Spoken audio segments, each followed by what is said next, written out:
I'll do the website piece now that you have that up. Thank you.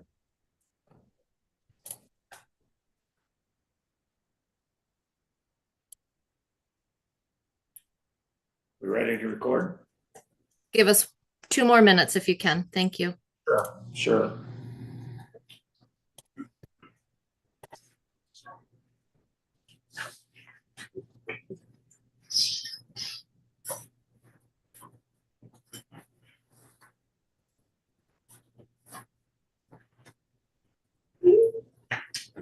I never realized how much this thing looks like an owl.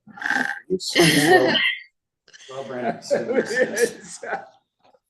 a pretty good purchase, that thing. Yeah, It's not perfect, but it's hung in there for what, 2 or 3 years? it's better than the $15,000 Yeah. system we got this It year. is.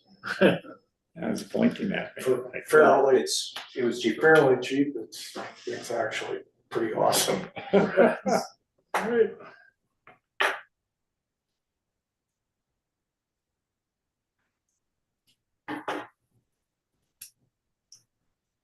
Chris, do you have the recorder on the table? No, of course I don't. Okay, that's the last piece, and we'll do that here in just a second.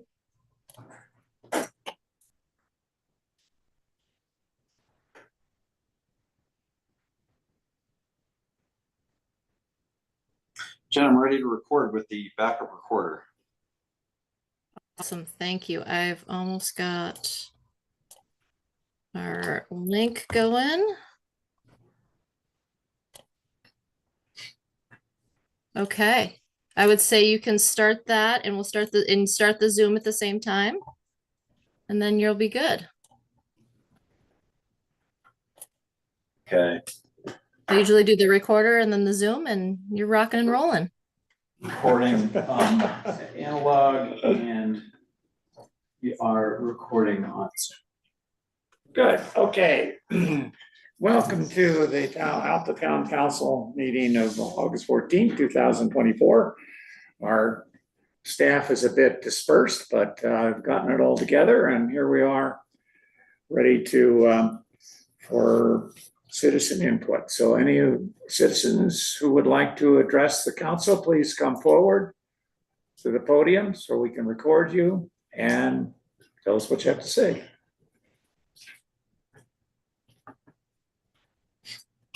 Don't all come at once. I've got a quick announcement. Well, come on up here. Absolutely. Sure. Thank you, Mr. Mayor. Hi, everybody. I'm Cody Fox. I'm the Executive Director of Alta. Just wanted to let everybody know that we have a speaker series event going on at Our Lady of the Snows this evening. It's going to be about mountain forests and a changing climate with Dr. William Andrick from the University of Utah, who's kind of a notable expert in this field. It's a free event. Doors open at 6:45. The event starts at 7, runs from 7 to 8. So if you're interested, come join, learn and ask questions, and it's always a good time. So it's a free event. Information's on the website. Hope we see some people there. Thank you. Great. Thank you. Yes, sir. Hi there. My name is Zach Robinson. I'm a candidate running for Salt Lake County Council up in this area. And so I wanted to come and introduce myself to the group tonight. Just kind of put a face with a sign and or email address. Some of you may be getting my emails. So I appreciate the opportunity to come introduce myself. I'm just going to kind of park in the back a little bit and just learn. I'm here to listen and kind of learn tonight. So thank you for the opportunity to come up and introduce myself. Thanks for coming. Yes, and indeed, if you are successful, you will be representing this area. That's correct. Yep. And I'm a current Sandy City Council member, and so we may have crossed paths that way as well. Got it. Okay. Anyone else? All right. Thank you very much. Our next item is our featured item today. Is Lindsay Nielsen from Central Wasatch Commission giving us an update on the visitor use study. I can stand here. I can also sit at the table, whichever you prefer. What do you think? Let me stand like that. I mean, I'm fine with you sitting at the table. Sure. Okay, great. I'm gonna make some room for you. People. Why don't you sit next to me? John's cluttered up the place. I bring it all. Hi, Mayor. Hi. Let's see. Oh, look at On that. my book today, buddy. Well, hello, everyone. My name is Lindsay Nielsen. I'm the director of the Central Wasatch Commission. My colleague Sam Kilpack is in the gallery here. She's the director of operations, and we are 2/3 of the staff at the Central Wasatch Commission. Mayor Burke here, of course, is a commissioner on the CWC and has been for the past, many years. 2 years Yeah. and 8 months. Yeah, not that you're counting. And I am here today, so we usually yearly make presentations to the legislative bodies of all of our member jurisdictions and ex officio members. And so I was here just a few months ago to give that presentation, but I am here again because we just recently released an update to the Central Wasatch Commission's visitor use study that the commission commissioned Utah State University to collect data for. Okay, the visitor use study was originally released in October of 2023. It reflected visitation data to Little Cottonwood Canyon, Big Cottonwood Canyon, and Mill Creek Canyon over the course of 2021 to 2022, specifically September 2021 to October 2022. So what that study first I'll preface by saying, if you would like to read the study, it is accessible on the Central Wasatch Commission's website, which of course is cwc.utah.gov. So you can read all the nuts and bolts there. I will give you a broad overview of what it illustrated for folks. It looked at visitors by number, visiting each of the canyons. It looked at the time they spent in the canyons. And I should be really specific and say that it didn't look at the canyons overall, it looked at the public lands, visitation to the public lands in these canyons, in Little, Big, and Mill Creek Canyon, public lands, okay? And as we know, we have more than just public Forest Service owned land here, lots of private ownership, privately owned land parcels in these canyons. Yeah, so visitation by number, by time spent here, largely it gauged visitor experience, if they were happy or displeased with the crowding or their experience here. It looked at the average number of times visitors recreate in the canyons every year. Like I said, overall satisfaction with their visits, the importance and satisfaction with site-specific attributes of recreational settings. And I will also specify that it looked at visitation to day use developed sites, which includes the ski resorts and picnic areas across the 3 canyons. It looked at overnight use on developed sites on public lands in the canyons, general forest areas, and wilderness areas.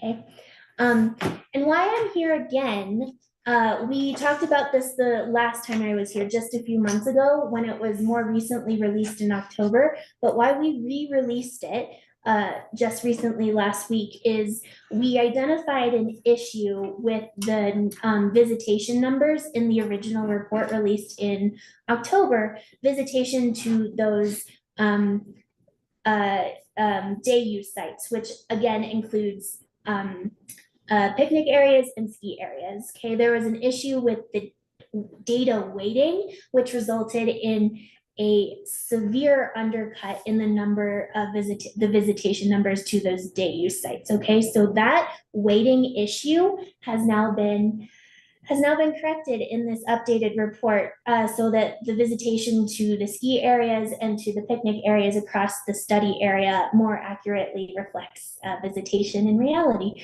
And that's really it. That's all. We just released that updated report just to correct those visitation numbers. And that's it. Any questions? Let's turn to the council. Dan, Elise, Carolyn, John.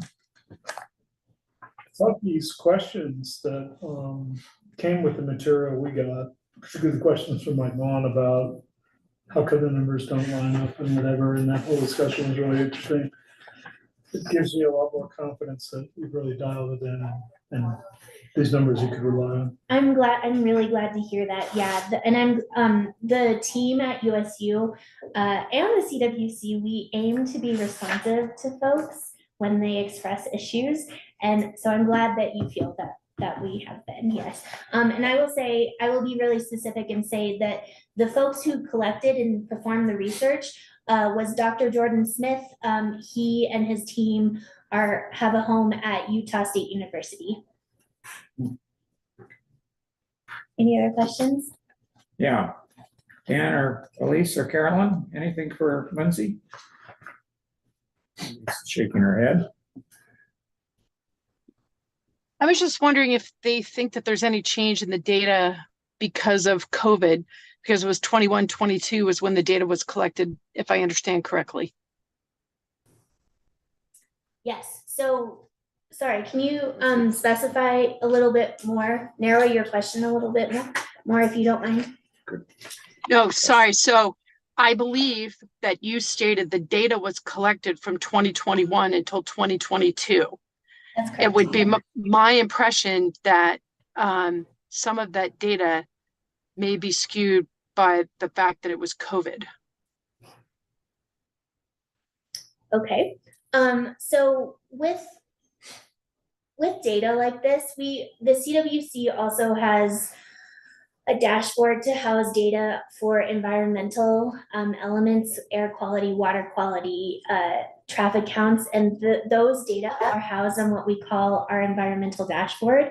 And those data we recognize become outdated if they're not regularly updated, right? And so things like air quality and water data have to be updated quite often to be of any use to anyone looking at them, right? If you're looking at air quality data from a year ago, what is that, what utility is that to you if you want to know what the air quality is right now, right?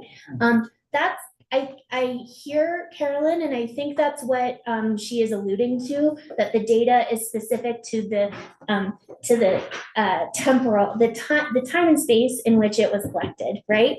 And we are no longer in that time and space in the year of 2024. So yes, we hear that. That it is up to the commission if they want to recontract with USU to update the data that we have from 2021 to 2022 to see if we can collect the data every year.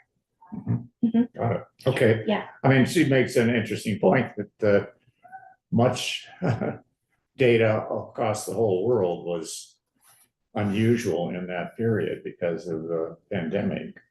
And then the question is, to what extent is the data that was collected in that period representative of some long-term situation? I think, did I rephrase your question, Carolyn, accurately? You're muted. Okay, but I got that. I got the thumbs up. All right. Is the CWC, I spent some time surfing around on the website, the dashboard. It's all super interesting to me. I'm always at a loss to try to draw a conclusion though. Like, what's my takeaway supposed to be? And I was just wondering, like, do you have any plans to like maybe do some of that for us, or tell us what the trends in the data mean to you, or what we should be looking for, or like a little editor?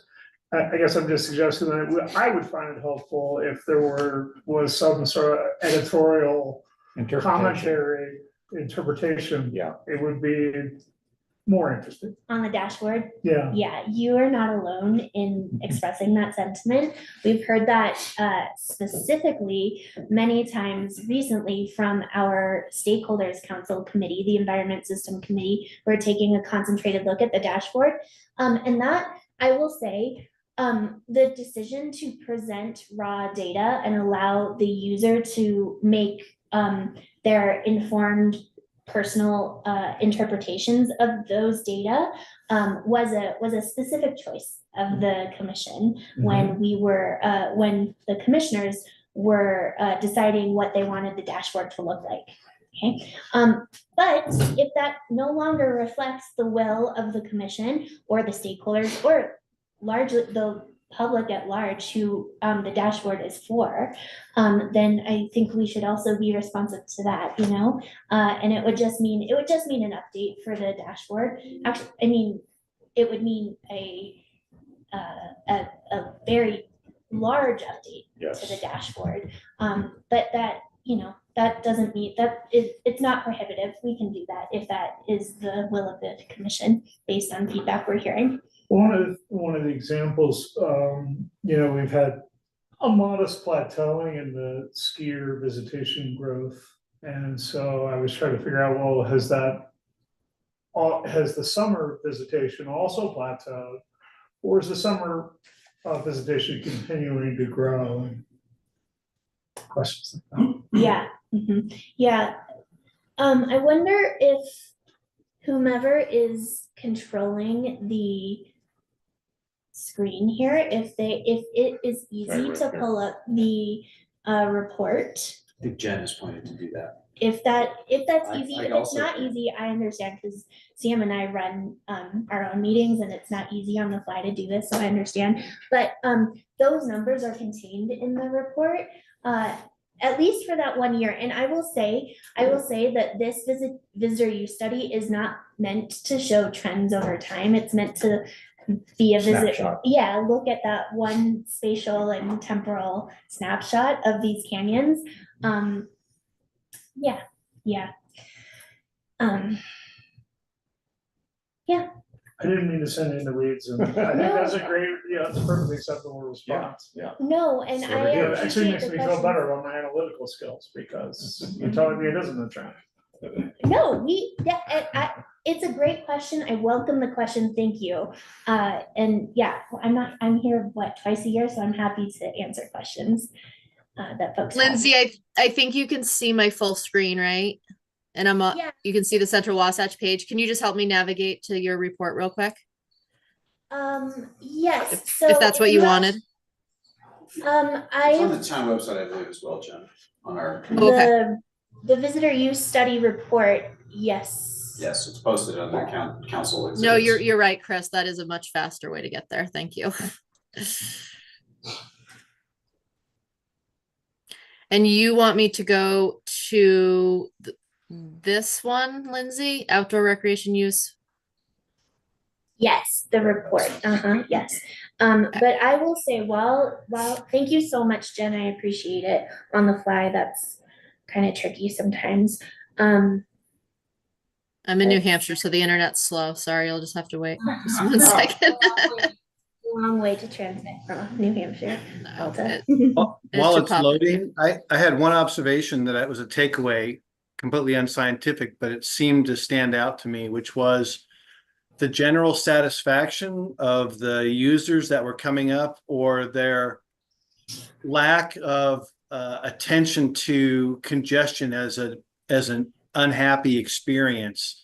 And my only takeaway from that was, for those of us who reside up there or have to commute up for work, or are a stakeholder in the canyon, you know, business owners, ASL, and some of the others, we're, I think, as general rule, more subject to frustration with that type of problem than what the general population was reporting in your report. That was my one takeaway. I just wondered if you thought that was true. I think that's fair. I think it's fair. Yeah, I guess I don't have much else to say, except that I think that that's a fair sentiment to feel as someone who has a more specific role in this canyon, and perhaps is here more often than the general member of the public. Yep. Thanks. While that is loading, it's Yeah, I'm afraid this is maybe not the best way to okay do if it this at the doesn't moment. load. Jen, I can try to share it if you like. Sure. It's not imperative. I Okay. just wanted to project some of Up the to you, graphs. Lindsay, I'm able to share it. Oh, So if you'd okay, like to go speak ahead. to it, I can, Go ahead. Go give ahead it and a share. shot. Yeah, I will say 30,000 foot view of these canyons, visits by canyon. There's 9.4 million visits between the study area, October 2021 to September, end of September 2022, to the whole of the UWC. The UWC, of course, is the Uinta-Wasatch Cache National Forest. 3.2 million of those visits occurred within the Central Wasatch, the tri-canyons that were focused on in the study. And forgive me, I'm reading, I don't have these numbers memorized. Let's see here. Little Cottonwood Canyon received, let's see here, Something like 1.8. 1.3 million visits in that time, in that year time period. Yep. Yeah, so as mentioned, this report can be found on the CWC's website, again, cwc.utah.gov. Takes it in on the website, there's lots of fun stuff on it, including this report.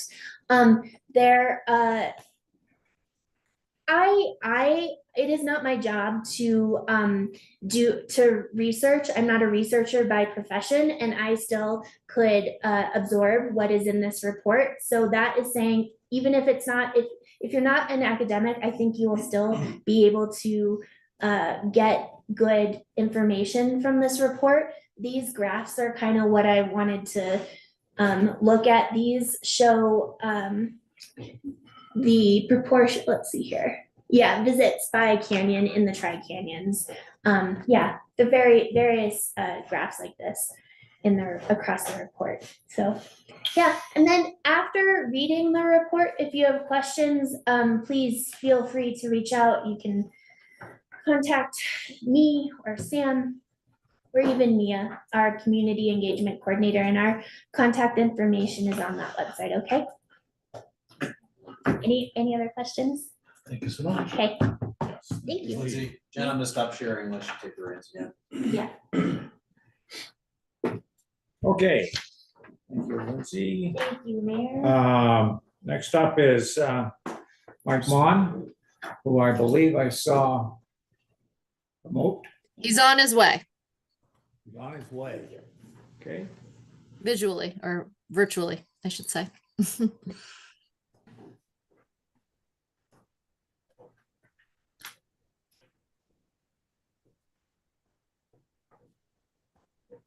Hello there, can you hear me? Can hear you. Yep. Great, You're on. good afternoon. Good I thought, afternoon. Caroline's question about the COVID year is very relevant.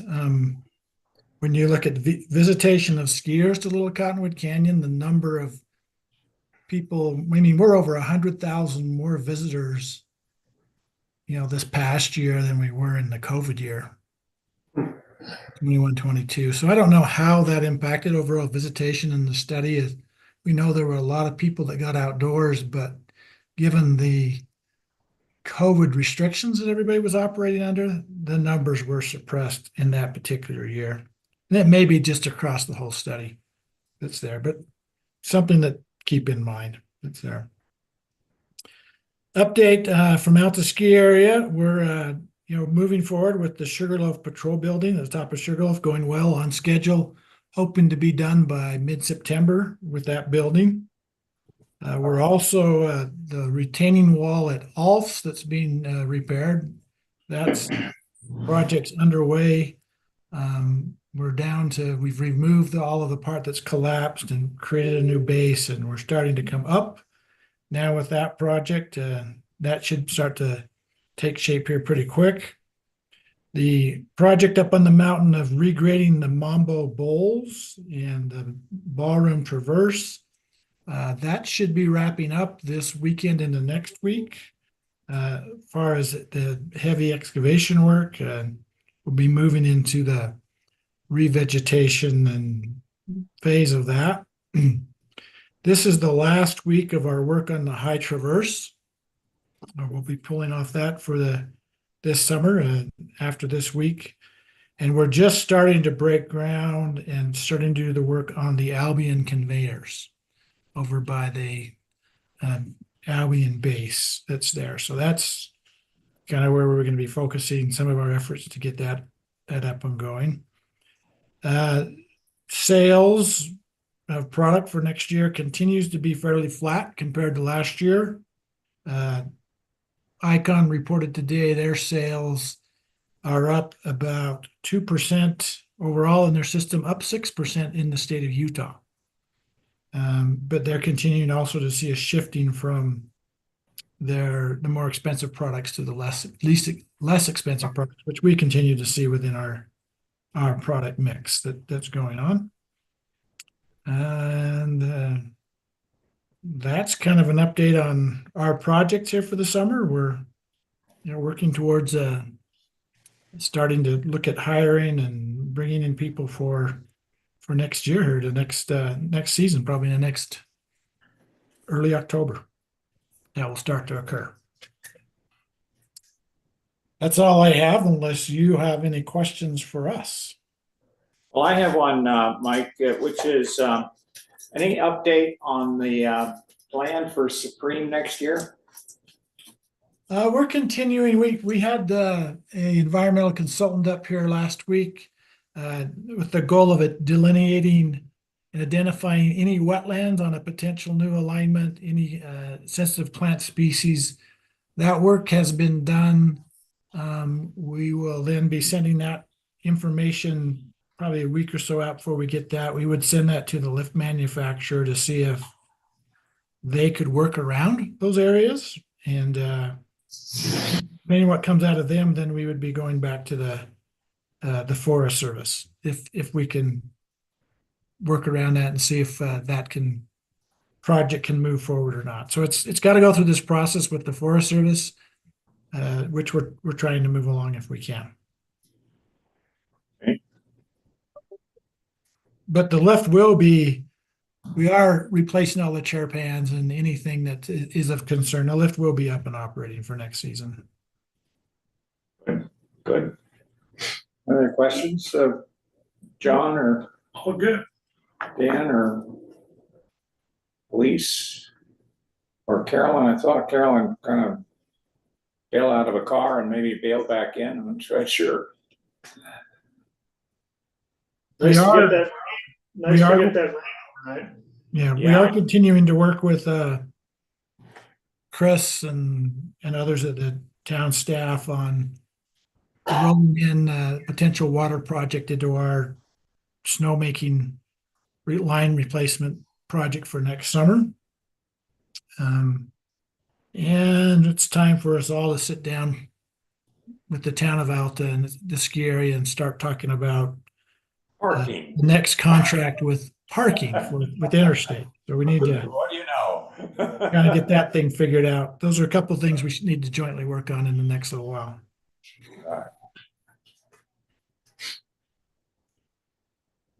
Okay, any other questions of Mike? Anything else? I did see a Facebook blurb today about a bunch of plant material coming up the canyon from your environmental center, I guess. Is that all, it looked like a variety of plant material, not just little trees. Well, yeah, no, we plant trees, but we also plant a wide variety of species of plants on the mountain every year. I think we're planting 14,000 plants this year in areas that were revegetated. We have actually tomorrow is Thursday is an employee planting day where we'll have a bunch of employees planting plants, and we have lunch afterwards and type of a deal. I think this is our last planting day. We'll try to plant a couple thousand plants tomorrow. That's great. Okay, thanks, Mike. You're welcome. Glad things are moving along. So questions regarding the departmental reports? I have one. Since the departmental reports came in, there's been an event here and that I thought Jay could enlighten us on.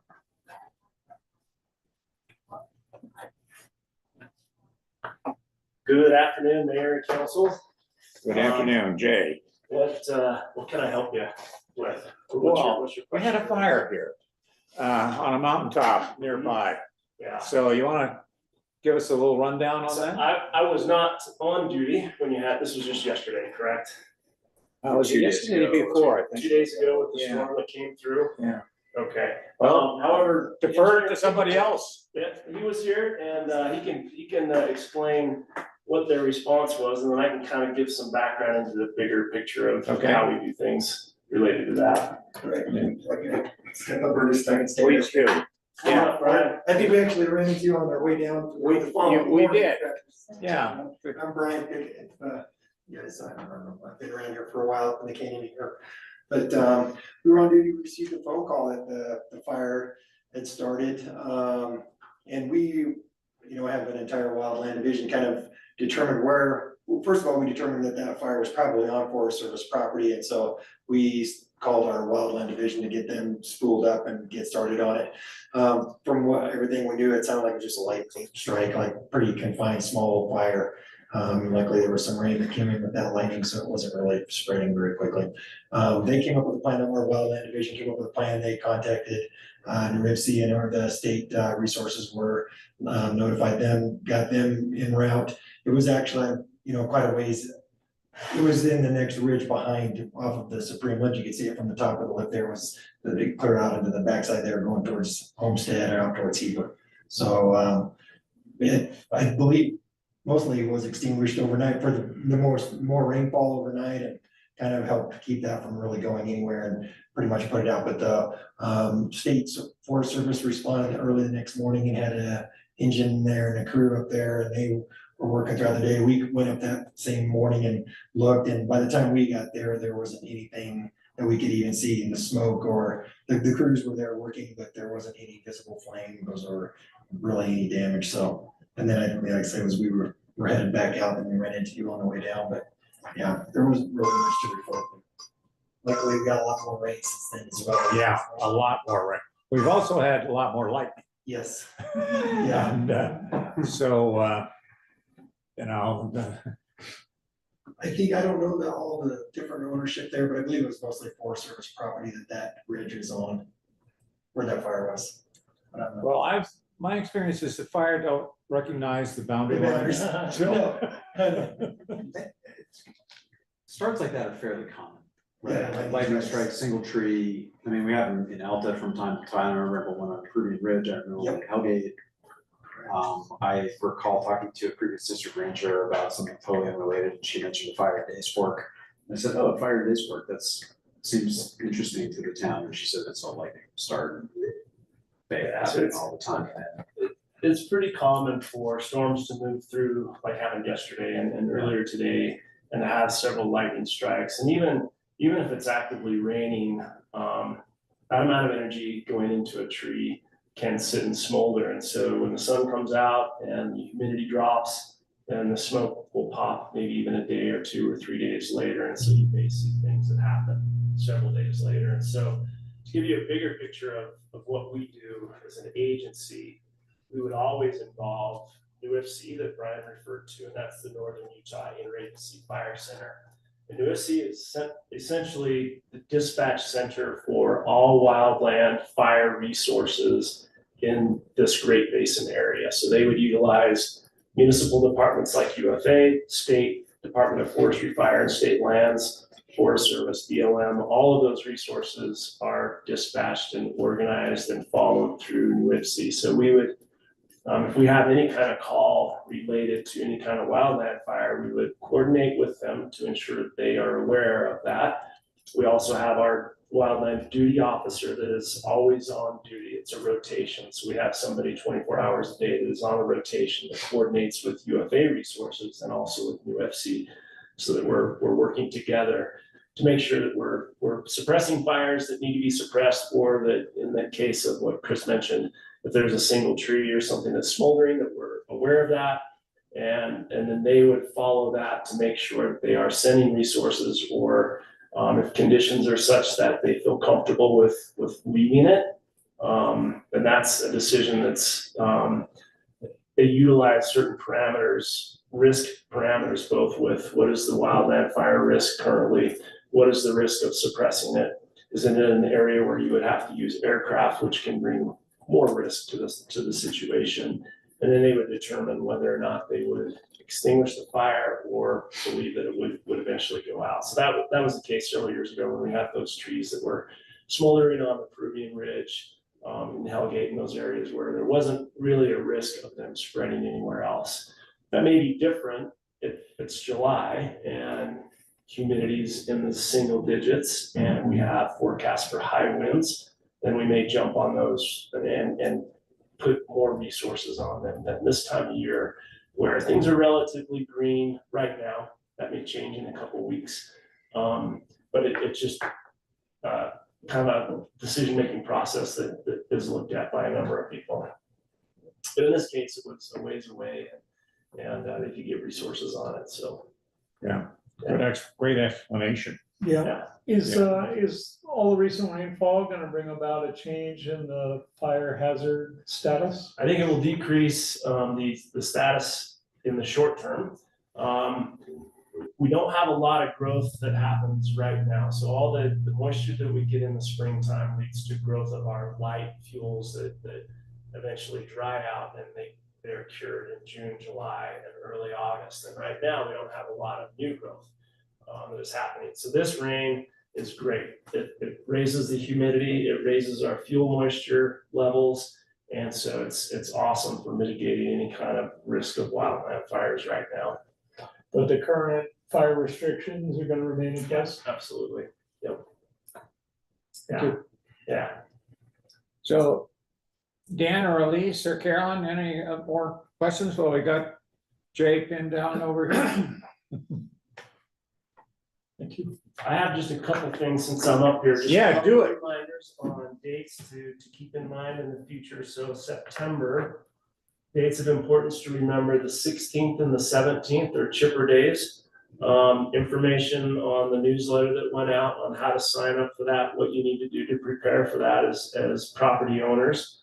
Along with that event, we're also working with and coordinating with the Wasatch Resort homeowners on different dates in the fall. With that community at the mouth of the canyon, that's an area that is of concern to us, just to make sure they don't have anything that could start or propagate wildland fire from that area up through the rest of the canyon if conditions are such that that could happen. So we're also working with lower parts of the canyon as well in later dates this fall. September 19th is the day we're coordinating or cooperating with ACE to provide CPR training, and it's Push to Survive CPR training. So it's training for the layperson, both with what to do if you are with somebody that may be experiencing a cardiac issue or event. Not only hands-on only CPR, so it's teaching people that you don't have to do mouth to mouth. That's what we find sometimes causes people to be hesitant to intervene.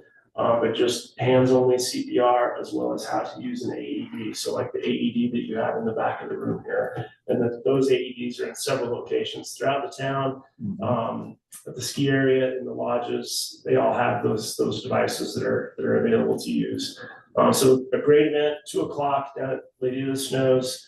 I think we're gonna have, hopefully, people that are part of Alta assisting with the teaching of that. So it's my hope that we have Haley, maybe McFarland, some of those folks that currently work with UFA up here to help teach that event. Great. Yeah. I appreciate those kinds of community services. You bet. You bet. So I may step out early today, so you'll have to excuse me. We won't give you a bad grade for that. It's Torgerson 27th anniversary, and if I don't make it home, my wife may not make it to 20. Priorities. Congratulations, Jay. Great. Okay, any other questions, comments on the departmental reports? This is chuckling because I'm gonna sound like a broken record here for a sec. Go ahead. Oh, that was not an, that was about Jay's. Oh, good. It's, you're not talking about my impending comment. No, I thought your report was detailed, and interesting as always. I guess I just need you to tell me, I looked down the water sewer master plan, 7 items. None of them say fire system. And so I guess I just want to know that when this study comes back, we're gonna have the answers to the fire system questions in addition to the culinary related issues. Well, a big focus of this project is gonna be to update that 2014 capital improvement program. Yeah. The purpose of which was to improve fire flows. And Um, I saw that statement and I read the RFP today, and yeah. So it's good that it's on the radar, but it didn't make your greatest hits in this month's report, and so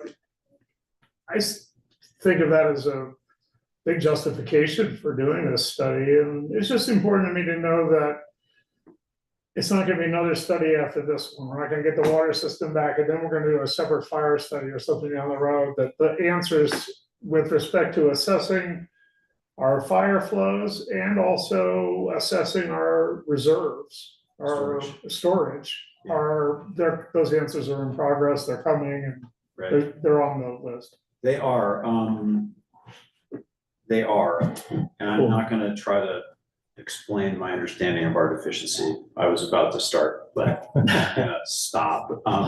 And just, I won't leave that out again, but it's certainly, that's the focus of the water system component of that, is to just update and sort of prepare for delivery of that 2014 program. Help prioritize the projects. Yep. And also probably just assess the current state of our fire flows and the sufficiency of the water reserve. And I know a couple months ago, a brief conversation with Jay about it. I mean, you go to the state code and you try to read those reserve requirements, it's big. It's big. It's Yeah. beyond me. Roger probably could figure it out as an engineer, but it's tough to figure out, like, what is the number, how do we need to have 1 million gallon reserve? I saw Jay's getting a couple of new pieces of equipment that can pump water at 2,000 gallons a minute. Yeah. So, in an hour, that's 120,000 gallons per each piece of equipment. So I just want to know we're not going to run out of water if we have a catastrophic fire event. Because I think that's really the long-term threat I do here too. in the canyon. I do too. In terms of natural hazards, Yeah. Yes. Fair point. Thanks, Jim. Okay, any other questions regarding department reports? In that case, I will approve for approval of the consent agenda. Town council meeting, the town council meeting minutes of July 10th, the staff and finance reports. So do we have to have a resolution for that, Jen? Or? Just a simple vote where you call out the minutes from July 10th will suffice. Okay. All in favor of approving? Well, we have to have a first and a second, sorry. Oh, sorry. I don't believe I heard that. I move that we approve the minutes from the July 10th town council meeting. Second. Moved and seconded. Discussion? All in favor? Aye. Aye. Yes. Any opposed? Motion passes. Do we also want to approve the consent agenda? I guess we do, don't we? And finance, so do we have to approve these separately, Jen? The consent Really, the agenda? only thing that we have to approve is the minutes. Approving the finance reports is kind of what we've been doing, but there's no requirement for that. I'll move we approve the finance reports. All right. Because they were I second well that. done as always. All right, second that. Any discussion? All in favor of approving this finance report? Aye. Yes. Yes. Any opposed? Approved. And I'm assuming and maybe I just want to be clear that I'm not hearing everybody that's remote voting. Like I didn't hear Elise and Carolyn on those. Are we I voting voted yes? I voted yes. I didn't hear. Okay, on both of them? Yeah. So did Okay. Dan. Okay. Me Carolyn, too. did we? Okay, great. Yes. Thank you for that clarification. I appreciate it. All right, I think that takes us to the mayor's report. So I have some good news. The good news is that yesterday or today, there was submitted to the UTA Board of Trustees a contract for their approval of a supplemental service that effectively restores the 953 line for this coming winter. Doesn't say that exactly, but you have to kind of figure out what it means. And this is from a private enterprise. They're going to have 4 buses, and they're going to start in the morning from the Midville track station, comes through the various stops in the canyon and up here to Gold Miner's Daughter, and they're going to have that service back to the Midville track station at the end of the day. And in the middle of the day, they're going to have service starting at 6200 Park and Ride. So we're going to get our bus back to a considerable extent. And there's even better news. And that is that UTA is going to, what they call partner with us for our local shuttle. Oh, awesome. So we're going to have some considerable financial help for that. Awesome. That's great. Yeah. Now, one caveat. I don't know actually if this passed, but I think it's extremely likely that it did. Nice. That's great. Yeah. Okay, so now to the ever popular astronomy report. This month is the 47th anniversary of people of the Earth launching 2 spacecraft to the outer planets. And some people here don't remember that, possibly because they weren't born yet. And that mission has some interesting background. There was a young Caltech grad student in the mid-60s who was a part-time JPL employee. And he took it upon himself to plot where the 4 outer planets were as a function of time, and found that if you launched in the late 70s, that you could fly a spacecraft that would go continuously, if you targeted it right, to go by Jupiter, onto Saturn, onto Uranus, and onto Neptune. So you had to hit just the right place, and this idea was called the Grand Tour, or Gravity Assist. You know what, I don't think I set this up quite right in order for the remote participants to see this, but Okay, so well, far as this is not- play the animation now. Go ahead and play it. Yeah. So there it goes by Jupiter, there it goes by Saturn. There it goes by Uranus, and there it goes by Neptune. So there's 12 years compressed in 10 seconds. Does it get to Pluto? No, That's not. Pluto is not in a position such that you could get from Neptune to Pluto. So, c'est la vie. And Pluto's since then, lost. Pluto's been downgraded, it's no longer a planet, so it's not a problem. Right, exactly. So, this technique of targeting intermediate planets to get onto another place in space is called gravity assist. And at first, this was considered just to be a curiosity, not anything practical, because for a bunch of reasons. One, you had to hit very precisely choose the spot where you flew by an intermediate planet.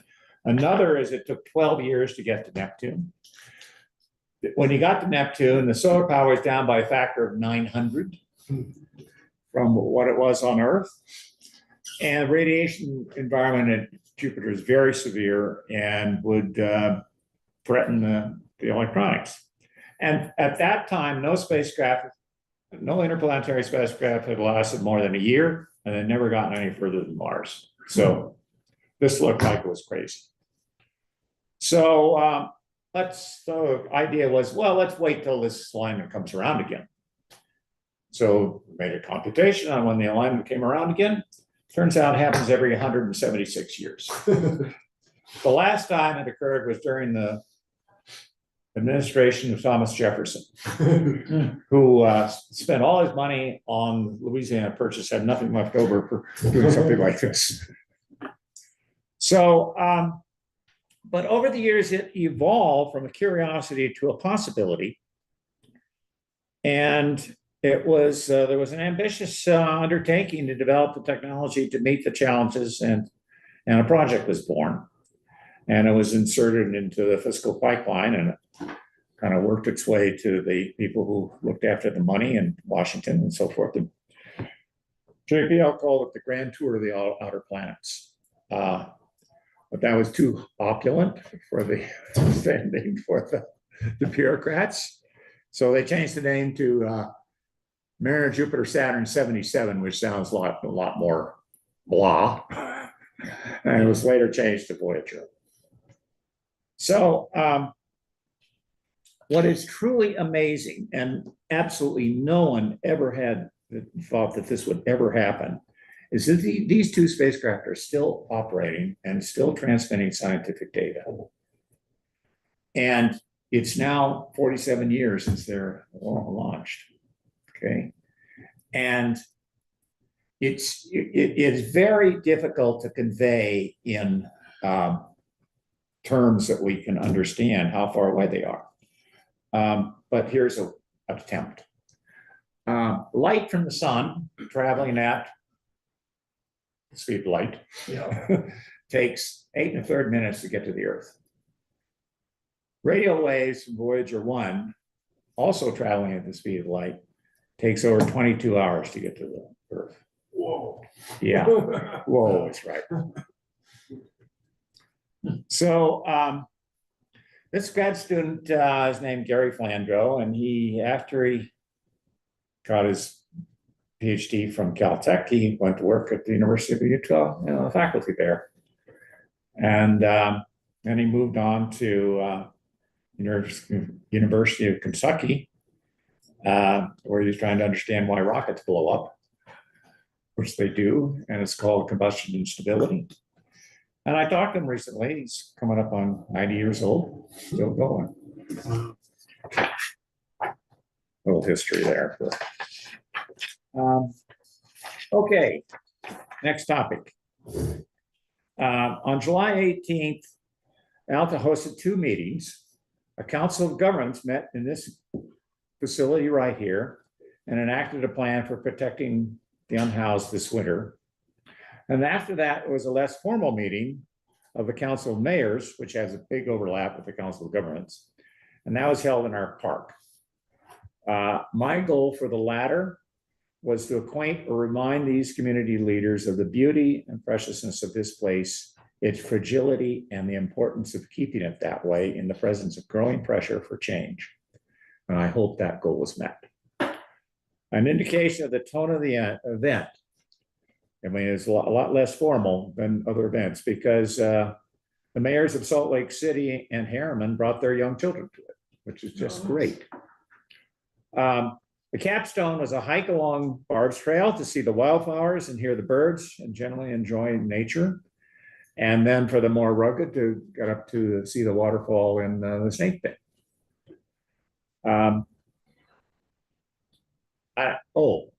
A highlight of the outing was the appearance of a young bull moose who was squatting there and watching the people go by. And I don't know who arranged for that, but that was really neat. And a particular shout out goes to our volunteers. Tom Schneider, who vanned people to and from the community center. UDOT Stephen Clark, who brought this group up to speed on avalanches and in particular the installation on Superior. And Margaret Burke, who led the hike. Okay, so next item. In case you haven't heard, or maybe you've been living on Neptune, there will be an election in 3 months. Okay, and all registered voters in Alta will get a ballot in the mail about middle of October. And if your mailing address has changed since last year, you need to get that updated. And you can contact the town office for help to do that. But when you get that ballot, you won't find any offices in Alta on it because our election is in the odd number years, so it'll be next year. But so why am I talking about that here? We're 8 months away or so, or more than a year away from that. But we're 8 months away from June of next year, where one must have signed up to run. I'm a big proponent of competitive elections where there's more than one candidate for each position. So regardless of whether Carolyn or John or I am on the ballot next year, I encourage interested citizens to get into the mix. Part of your civic duty. And I have more good news. If you listen carefully, you hear the sound of silence. That is, there's no helicopters out here flying every few minutes. Okay? Although it won't last too long. The Superior hiking closure has been lifted as the project is ahead of schedule and all the site preparations are complete. The installation of the towers will begin around the end of August or early September, at which time the closures will be reinstated for a relatively short time. So I normally announce the time and place of our next council meeting, but that's actually an agenda item that comes a little bit later. In fact, it's the next agenda item. So this would ordinarily fall on September 7th, I think. 11th, okay. However, there are only going to be 3 of us in town, or even available, I believe. Elise is in Canada. I'm in Canada. I think Dan, Carolyn, and are available. I might. I am going to be in Vermont. I don't know if I'll be in Canada that day or not, but regardless. Anyway, yeah. All right. So the question is, to me, shall we hold this meeting on September 11th, or shall we move it to a time when there are more of us available? Want to speak to that? I'd be for holding on September 11th. Okay. You know, if there's some really critical piece of business that comes up, I think that you can trust that we would defer or suggest a special meeting later in the month. It seems like we're in kind of a little bit of an ebb of town business, and I think we should just go ahead and have the meeting. Okay. I guess I can attend and I can chair it. It's just that it's more that if I am in Canada, I think I can still chair the meeting from Zoom. It's just I'm still gonna be attending. It's just a question of whether I was gonna be able to get access and have it all work. There's some things you can't do when you're international, but as John has proven, he's done a lot of things international before in these meetings. And so I will be available to chair it if that was what was holding us back too. Well, since you're the mayor pro tem, it would automatically go to you. Since I'm not available, I'm going to be in a bus somewhere. And Elise, if you can't for some reason connect, as long as we have a quorum, they can vote to appoint an interim mayor pro tem for that meeting. So we could make it work. Okay. Yeah, I think we make it work. And yeah, for some reason, like if I can't make it, we'll figure out. But it sounds like we have a quorum. Yeah, it does. All right. In that case, let's keep it where it is, huh? September 11th, 9/11. That works good. That works well for me. Okay. Sounds good. Good. Dan, you have anything to say about this? Or Karen? Okay, or Carolyn? I will be physically present in Alta on September 11th, so I'm psyched if it stays there. I guess the only thing for just the town staff is if something does change and it's looking like the 3, something might change with the quorum, just keep me in the loop so I can definitely try to make it work or try to get back from Canada to Vermont that day. Okay, But Dan's planning on being here? Yes, I will physically be present. Yes, I'm actually returning from Europe on the 9th. Okay. Mostly to go to this meeting. okay. So I know I will be here as well. So, so you, Carolyn and Dan will be here. I will not, and Elise will be remote. So it works. It works. Great. And Okay, if there's anything super important, we'll just defer action until you're available. fine.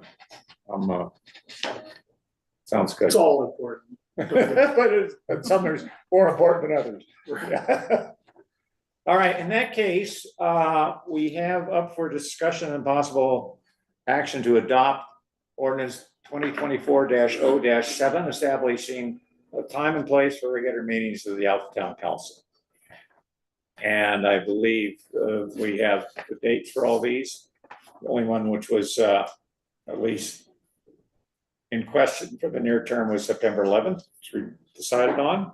And the rest are following the regular schedule of the second Wednesday of the month. Except in June, where it's the third Wednesday of the month. So,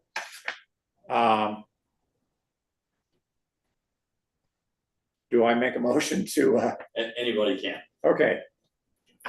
I'll make a motion to adopt ordinance 2024-0-7. Second. Okay, I'll do a roll call vote if that's okay. okay, well, wait a minute, any further discussion by Dan, Elise, or Carolyn? Okay, I have a comment. yeah. We do, I think it's good that Jen's steering us back towards doing this by ordinance. We go to such extraordinary measures to be as compliant as we can. I'm always impressed with, how compliant we are with state code, and this was just a little oversight, and I think getting back to doing it by ordinance. I think also, if at some point we need to have a special meeting, that bar is supposed to be set lower so that you can more easily you can only change the ordinance by passing a new ordinance. Right. But if there's a problem, the staff could get either two councilmen or just you, the mayor, can call a special meeting on, is it 3 days notice? Yes. And I think we just have to expect that may happen once in a while, and if it does, we need to be responsive. But I think it's good that we're taking care of this housekeeping issue. And that's all outlined in the meeting rules and procedures document. Got it. Okay. So I think we're ready to vote on this ordinance, right? Okay, Mayor roll Burke? call. Mayor Aye. Burke? Councilmember Byrne? Aye. Councilmember Morgan? Yes. Councilmember Ansel? Yes. And Councilmember Schilling? Yes. The motion passes unanimously. Yes. Okay, next topic is new business. So do any of you have new business to offer? None for me. None for you. Dan, Elise, Carolyn? Two heads shaking. Okay, hearing none. I move we adjourn. Second. Any, all in favor? Yes. Aye. Yes, Aye. all right. Aye. Whoa, fastest town council meeting ever, Mayor Burke. Record. And it started late. That's, Even with interstellar reports from the mayor, it was still the fastest ever. Great. what'd you say about that? I said, even with your interstellar, by definition, report, we were still in an hour. Yeah, yeah. Not bad. That was really interesting. Bye, guys. See you guys. Thank you. Yeah. Dan, you going to the Sphere, Dan? Chris, No, I'm unable to stop the YouTube, but I did stop the recording for you. I failed to bring a parachute. I'm just here for some meetings and I'm coming back.